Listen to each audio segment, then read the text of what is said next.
The stakes are high. It is the biggest celebration of your life up to this point. You learned that a world is created under the chuppah, which means you have just created a world with your best friend. You are now standing next to said best friend, the love of your life, who has just given a fantastic speech. I had no doubt it would be. You are surrounded by your friends and family members, and you have to speak to everybody. On top of all that, this is being recorded, which means footage of the speech shall live on. What do you do?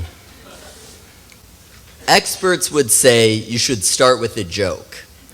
But you're not a very good joke teller. You always take too long to get to the punchline.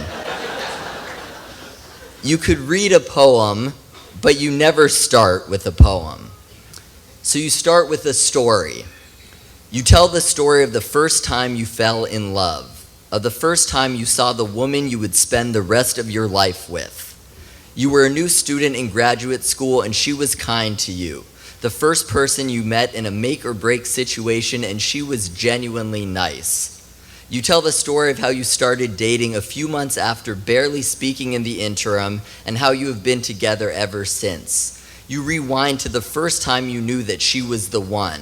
It was only a couple of weeks after you had begun dating, and even though you weren't ready to admit it to yourself yet, you knew it was there.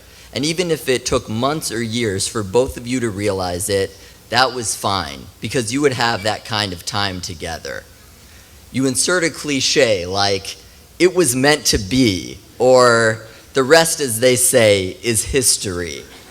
And you return to tonight, the best night of your lives. And you thank God you are alive and blessed enough to be in a room full of family and friends with your bride by your side, and you smile wide. You take a deep breath and you sigh. And you thank everybody for coming. You thank people who have traveled from other continents, countries, states, counties, cities, and towns to be here. You thank your friends Amishar and Christina for spending their birthdays with you, and America for letting you share some of its shine. You thank your grandmother, Nana, for letting the two of you share their anniversary. You tell her you wish Grandpa Jerry was here today, but you know he is looking down with so many others from both sides of the Sidorsky-Robbins clan, proud of the two of you. You thank your new mother and father-in-law, Eva and Steve, for their kindness, for accepting you and all of your quirks and oddities, for treating you like a member of the family long before it was official, for welcoming you into their home and their hearts, and for believing you when you spoke the truest words of your life, that you would protect their daughter, that you cared more about her than yourself, that you would love her every day of your life, and that the two of you would be a united front, working side by side. You thank your parents for all they have given you, their guidance and wisdom over the years, the example of what a true partnership looks like, of love and laughter and friendship and nearly 40 years of marriage. You thank them for everything they have put into supporting you in all of your endeavors, for pushing you to look outside of the Bay Area, supporting your move across the country, even though they didn't want you to go, knowing it was the best for you. You thank them for their unconditional love and for loving and accepting Ilana as their own. And then you turn to your bride, the woman you are honored and amazed to call your wife, the woman of valor you have found. And you thank her. You thank her for all of the time and effort she put into planning this gorgeous event, for all of the support she gives you, for the love and the care and the friendship, for being your rock, your backbone.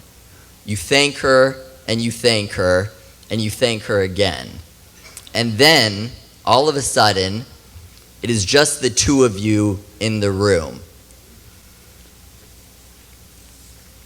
And you take her hand, and you say, "Ilana, you are the love I've spent my life searching for, my time writing about, my lines seeking out. You are my motivation, my inspiration, my muse and my fascination, my stream of consciousness, the dream that streams in my conscience as I replay you over and over again in my mind's eye. The angelic being I see when I wake and when I sleep, when I am conscious or you are the one that I see. You are the masterpiece I've been searching for, the character missing from every love story ever recited by these lips. The nouns and verbs that were just words until you entered my life. You are the rewrite to every poem, the reason I wrote poetry without ever knowing it. It is one thing to speak of love, you taught me how to show it. You are and will forever be the best part of me, and I promise to love you always. To you, my bride.